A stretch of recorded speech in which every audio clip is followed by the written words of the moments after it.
Santo Domingo, masayahing tao. Be blessed tuwing Webes, ako po si Father Fiel Pareha ng Santo Rosario Parish, Magalang, Pampanga. Tara po at magkapit, pandasal na tayo.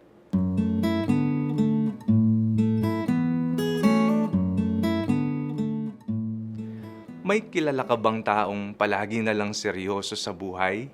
Parang pinagbagsakan ng mundo at hindi na marunong ngumiti man lang o tumawa, na kahit anong gawid mong paraan para siya ay mapasaya, wa-epek. Tayo mga tagasunod ni Kristo ay mga masayahing Kristiyano. Oh, smile ka muna dyan. Maraming mga bagay ang need namang ikatuwa. Nariyan ang mga biyaya na kaloob ng Diyos, ang ating mga mapagmahal na pamilya at kaibigan, ang bagong umagang sumilay at iba pa. Taliwas atang makita na ang isang tagasunod ni Jesus ay nakasimangot.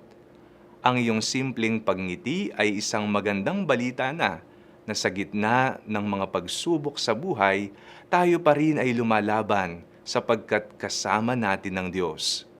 Ngayong araw, ating inaalala si Santo Domingo, kilala bilang tagapagtayo ng Ordeng Dominicano, isang masigasig na tagapangaral ng mabuting balita ng Diyos at isang masayahing tao.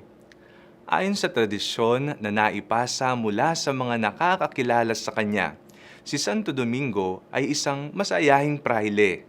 San man siya maparoon, ipinahahayag niya ang mabuting balita ng may kasigasigan at galak.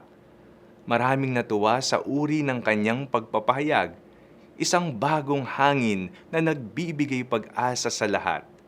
Ibinahagi niya ang dakilang pagmamahal ng Diyos sa pangangaral, pag-aaral at pagdarasal ng may puspos na galak sa puso at kaisipan. Manalangin tayo.